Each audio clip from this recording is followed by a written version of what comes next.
Salut les potos, bienvenue sur la nouvelle vidéo de iNote Ciné. Alors là aujourd'hui on va parler d'un film que j'ai découvert sur Apple TV+, qui est sorti le 14 février, d'ailleurs le jour de la Saint-Valentin. Et c'est qui s'appelle The Gorge. Donc c'est un film, vous allez me dire, avec un sacré mélange de genres. Donc action, un peu science-fiction, horreur moyen, romance. Donc vous allez me dire, bon, ceux qui aiment bien le mélange des genres, c'est passable. Pour ceux qui aiment pas du tout, ils vont pas aimer. Mais voilà, donc une bonne petite histoire. Donc avec Miles Teller qui jouait donc dans Top Gun de Maverick, dans Whiplash aussi, et dans Les 4 Fantastiques de 2015. On parlera pas de celui-là. Et Anya Taylor-Joy qui joue donc le deuxième rôle principal, et elle, donc bien sûr Furiosa, Le Jeu de la Dame, et j'en passe.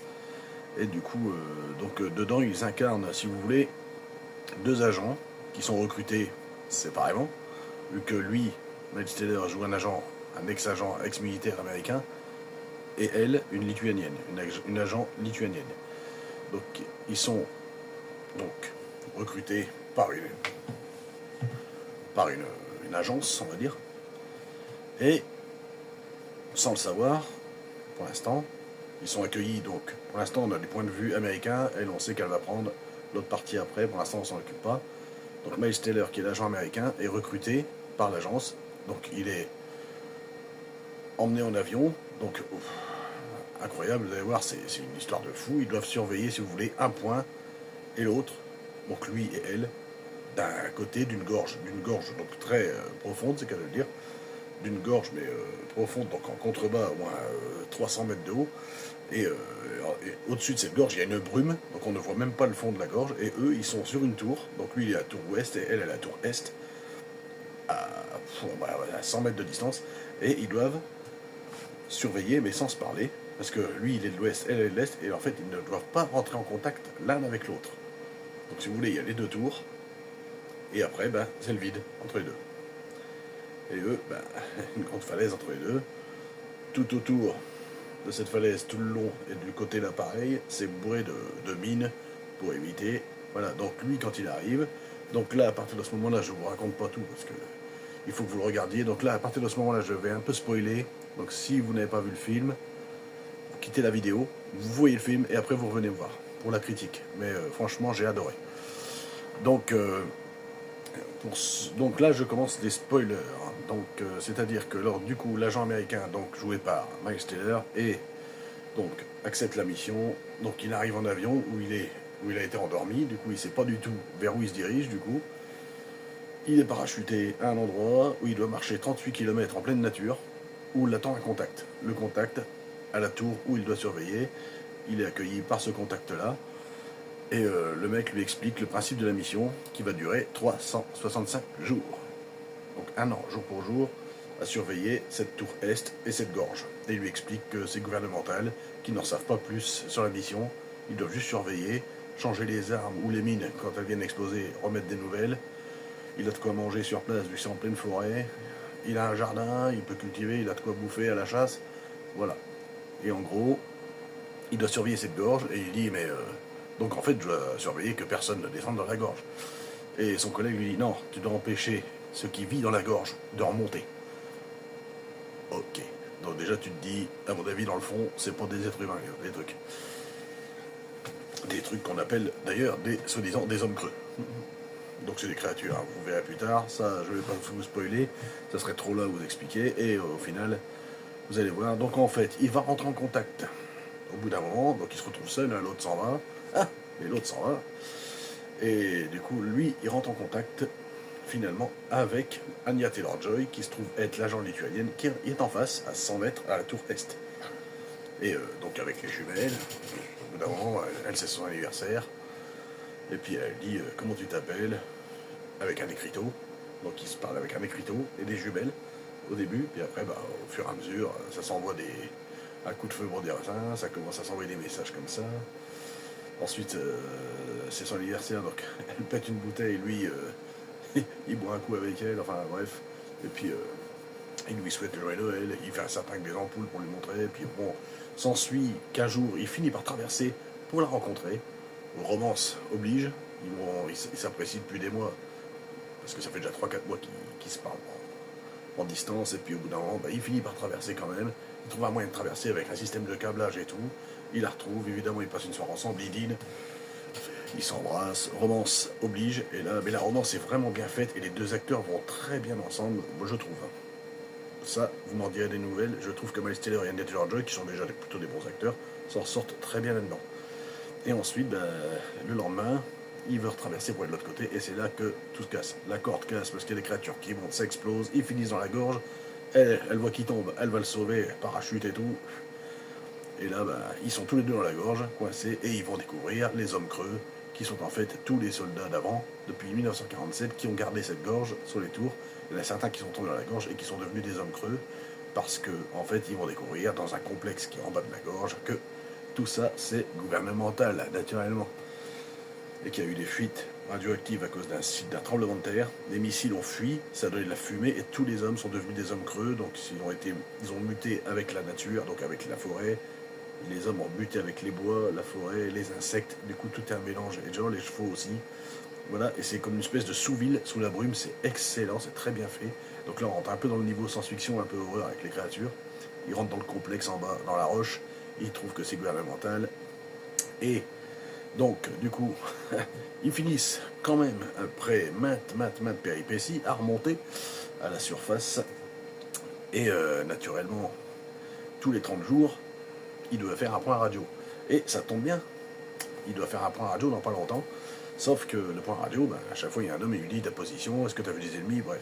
Sauf que là il tombe sur la chef de l'agence, qui l'a engagé au début du film, qui était jouée par Sigourney Weaver, quand même, qui fait un petit rôle là-dedans. Mais bon, c'est quand même la chef de l'agence, et au final elle dit vous n'êtes pas descendu à la gorge, il dit non, négatif, alors qu'en fait elle a une vidéo juste à côté de son ordi, où ils voient bien qu'ils ont activé l'ordinateur du complexe en bas, et elle les voit tous les deux, donc elle sait bien qu'ils mentent. Donc le lendemain, ils envoient une équipe, dont elle, pour aller les tuer, sauf que eux, ils ont décidé de faire péter la gorge, pour éviter que d'autres personnes se fassent tuer comme eux.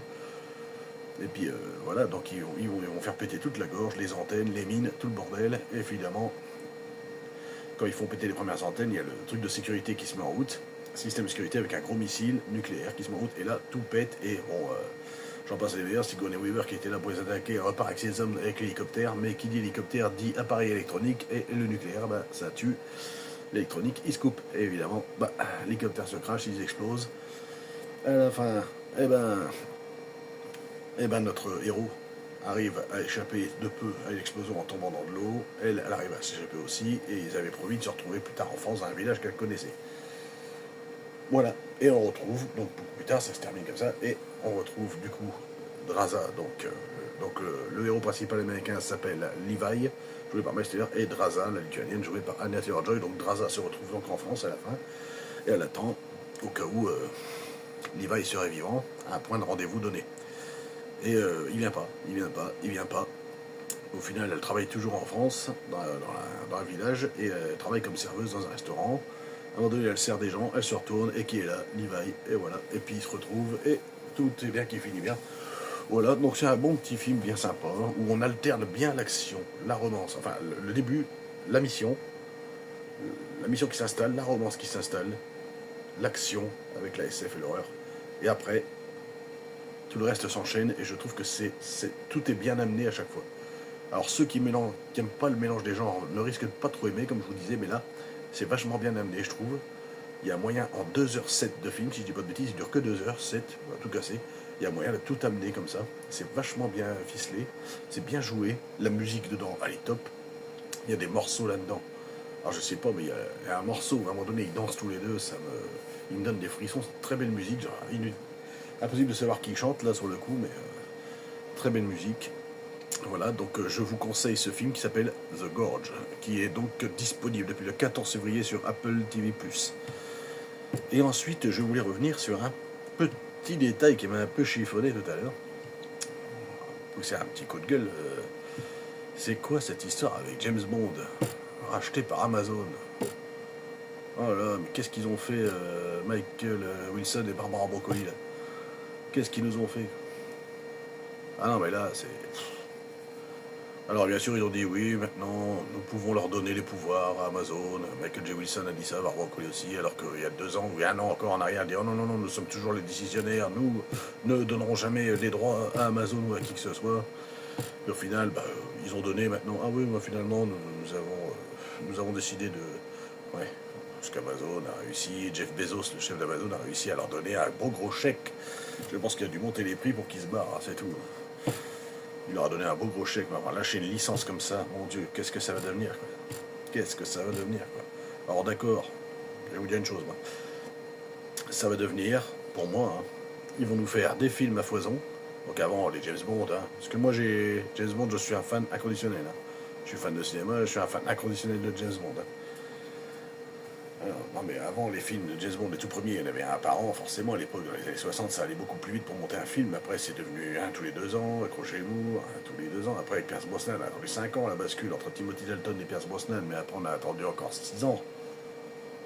2002 à 2006, on a attendu 4 ans pour avoir entre Pierce Brosnan et Daniel Craig. Et après, bah, entre Daniel Craig, il y a eu quand même des trous de 2 ou 3 ans, voire 4 ans pour certains. Donc voilà, mais alors là, du coup, ça va faire un moment qu'on attend, mais je pense, je vais vous dire une chose, là maintenant, si Amazon rachète James Bond, ça va être un film tous les ans, voire 2 films par an, ça va être des séries, des spin-offs, des films spin-offs, des séries spin-offs, des séries sur les genre 001, 02, 03, va savoir, mais je le sens gros comme une maison. Ils vont nous faire de la Star Warserie ou de la Marvelerie. Vous voyez ce que je veux dire, hein? Donc ils vont encore nous gâcher une franchise, voilà. C'est tout ce qu'ils vont réussir à faire, mais j'en suis sûr et certain, j'en mets ma main à couper. Alors moi je vais vous dire, si c'est comme ça, je vous le dis tout de suite, ça sera sans moi, parce que, et je vais vous dire une chose encore, James Bond est mort au bon moment, je pense. Voilà. Avec Daniel Craig, parce que s'il recommence avec ça, je pense que ce sera sans moi. On aura les retours assez rapidement quand ça sortira, et vous verrez que, à mon avis, ça sent la multi-marvelerie, la multi-Star Warserie, enfin, vous voyez ce que je veux dire, quoi. Voilà, c'était pour pousser un petit coup de gueule. Ils vont encore nous faire n'importe quoi avec une franchise, à croire que ça leur plaît de détruire tout ce qui était bon avant. Et comme on dit, c'était mieux avant. Voilà. En attendant, salut les potos, regardez le film The Gorge, c'est pas mal. Et je reviens sûrement demain faire la critique d'une nouvelle série que j'ai commencé à regarder aujourd'hui avec Robert De Niro dans sa première série, c'est Zero Day. Voilà, j'ai commencé les 2 premiers épisodes, je regarde les 4 autres ce soir ou demain, et je vous fais la critique directement. Voilà les amis, à bientôt, à la prochaine.